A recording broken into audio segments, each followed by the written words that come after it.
Thank you very much, Don, for joining me on my podcast, Patrick's Place. Folks, Don Anderson is to Jamaican polling as to what Gallup is in the United States. When you say a Gallup poll, and he is the quintessential pollster at the moment. Don, thanks very much for joining me. Thank you very much, Patrick. It's not coincidental that we have the same last name, right? And for full disclosure, folks, I'm not related to Don, although I wish I did. All right. So thank you very much for You, inviting me, and I'm happy to be on your program. right, you just came out of the field this week. Yes. What are you finding? What is trending? All right. So the last reported poll was done between the 2nd and the 11th of August, right? We do, in fact, have another poll that we did. We came out of the field yesterday. Now, that poll, of course, has not yet been released. So you'll pardon me that I can't talk to that one.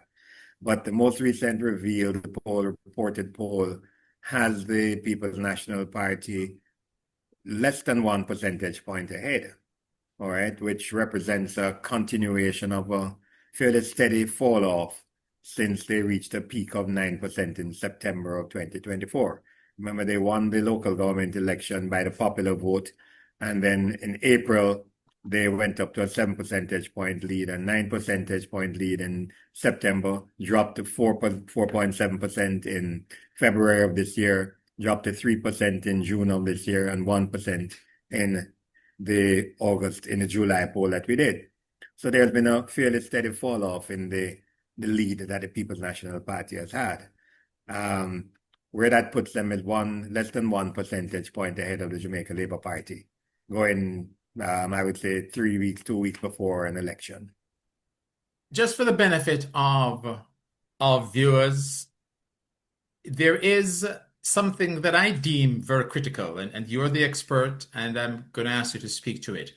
What is the impact? And we're not talking about the PNP or GLP here. The principle we're discussing of the impact on any incumbent party and any opposition party on a high voter turnout and or a low voter turnout. What's the impact? All right. First of all, a low voter turnout speaks to a fair amount of apathy of the voters. And I'm not now equating this to the 37.8% that voted in 2020, but in general, a low voter turnout says people can't be bothered. There is a high degree of apathy. And what it tends to do is to preserve the realm of the incumbent. The other hand, a high voter turnout generally means that people are excited, people are energized, people are, in a mood to come out to vote.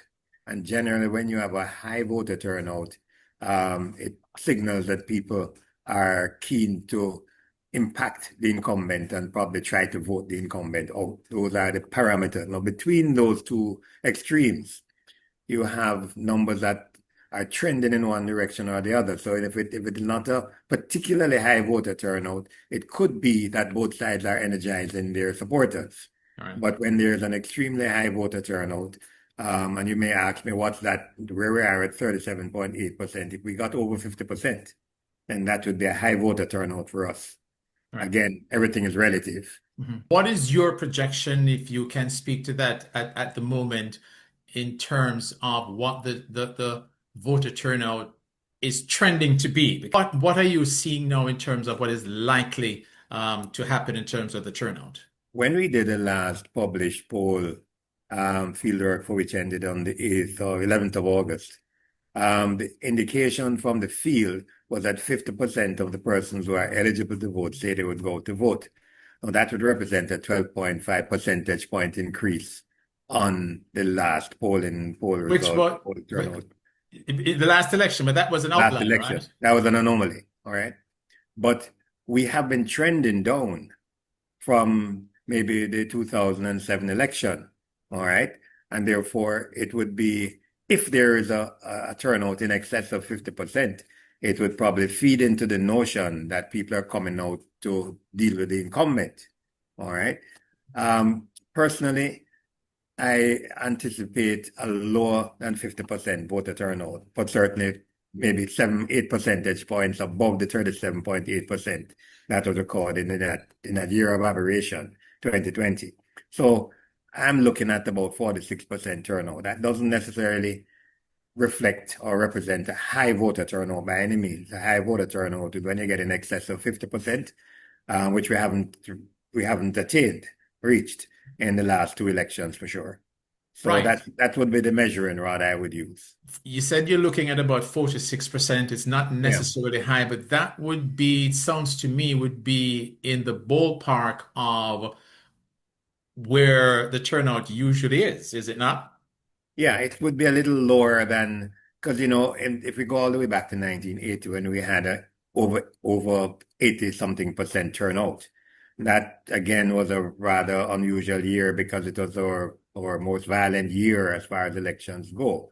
From that point, we have had a gradual reduction in the numbers of persons who are voting, and we have to understand the dynamics of that 37.8%. In real terms, what is happening is that around about 2000, the system of registration for voting changed.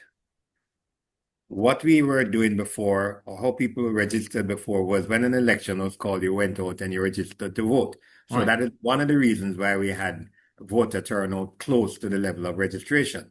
At about 2000, as I indicated, we had a change in the system where you had a system of continuous registration. So people were continuously registering during the 5 year period, and then an election was called. So what effect that had was the number of people who registered to vote became significantly more than those who were voting. And that is one of the reasons why you see that yawning gap widening between voter registration and voter turnout. Right. That is what is depressing the percentage quite a bit. But in reality, also, the number of people who vote, the actual number of people who voted in the 2020 election was less than that voted in the 1980 election by Which is over quite 100,000. under all the circumstances of such a low percentage. Although the percentage is low, the number of voters actually is diminishing. Absolutely. I mean, again, we take the point that 2020 was an aberration, but 770,000 people voted in that year compared to nearly 900,000 40 years ago. So it does speak, I believe, more than the percentages. It adds, of course, when you add the two factors together, you're really talking about a significant degree of voter apathy.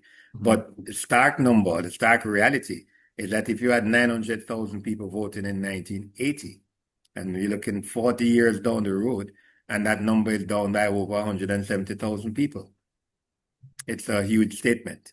And It, it it, really it reflects the degree of voter apathy that is currently the situation in Jamaica. is the turnout critical then? Because you said a high voter turnout. I actually had it the other way around, that a low voter turnout would assist an opposition party. But you're saying a high voter turnout, and I take it from the expert, and I stand corrected that the high voter turnout would favor the opposition and Will, that it they're will. getting ready for a change. I And should a say generally low, does, Patrick. It sorry? generally does. It generally does favor the opposition, a high voter turnout. Right.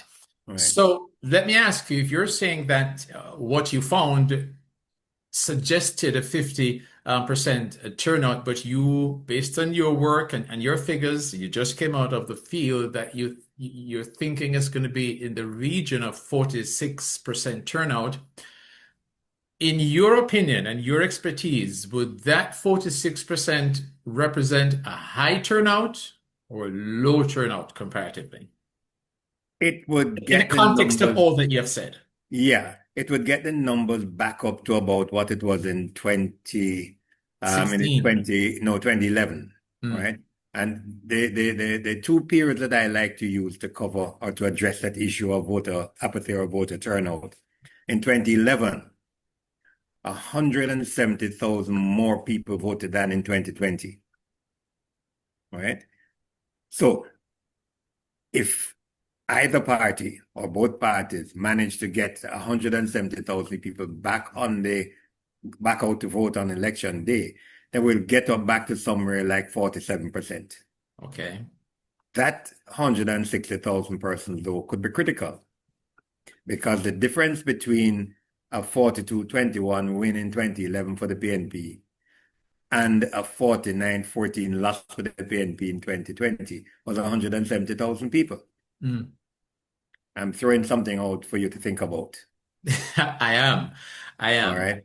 It says that between the 2011 and the 2020 period, 170,000 people less voted, and 165,000 of those were the PNP supporters. So Mhm. if they come back, if they manage to get that 170,000 persons, which they won't do because, some people have gone off the voters' roll for some reason or another, then that could impact the way the election goes because it is said that the what happened between 2011 and 2020 was that the bulk of the PNP voters, the belly dropped out.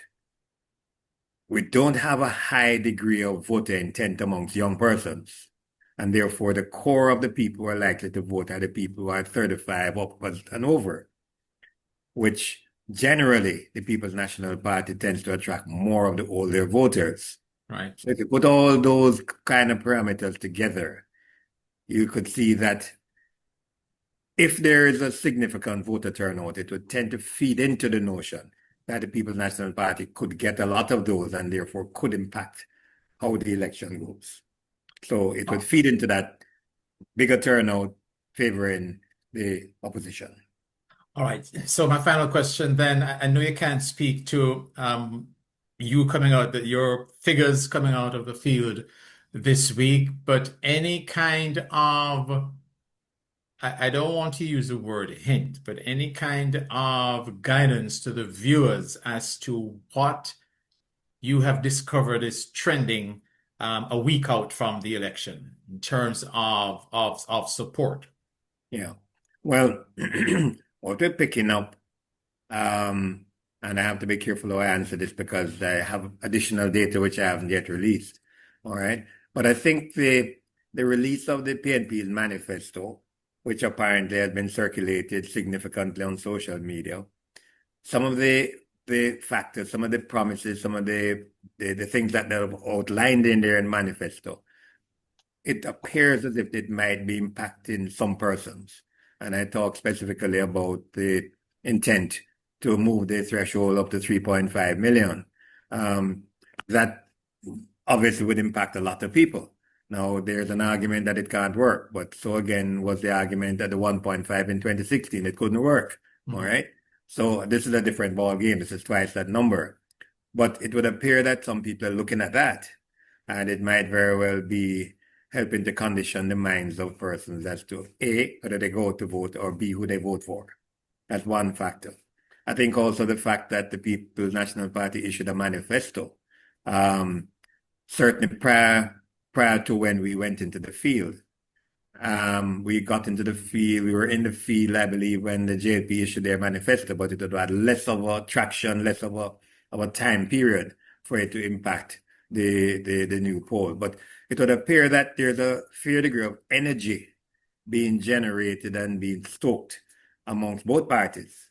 And of course, with this final lap of the campaign, the intensity of the advertising, of course, has been stepped up significantly. So that is another thing that's bearing. And again, the messaging is very important. But the other side that you hear anecdotally to a large extent, because you don't know until when the results come out, that the bulk of the people who are going to vote have made up their minds. So the shifts that could take place in the last week are going to be minimal. But a 1% or a 2% shift could be important. Okay, and that is what we're going to be discussing after the election. I hope to have you back, Don. I want to thank you so much for your time. I know you're very busy. I know you're crunching those figures that you just came out with. But I think this has been a very informative and useful discussion for the viewers and would provide a signpost of what they can look forward to and look for on election day. Don Anderson, as always, thank you very much. Thank you very much, Patrick. Thanks for having me.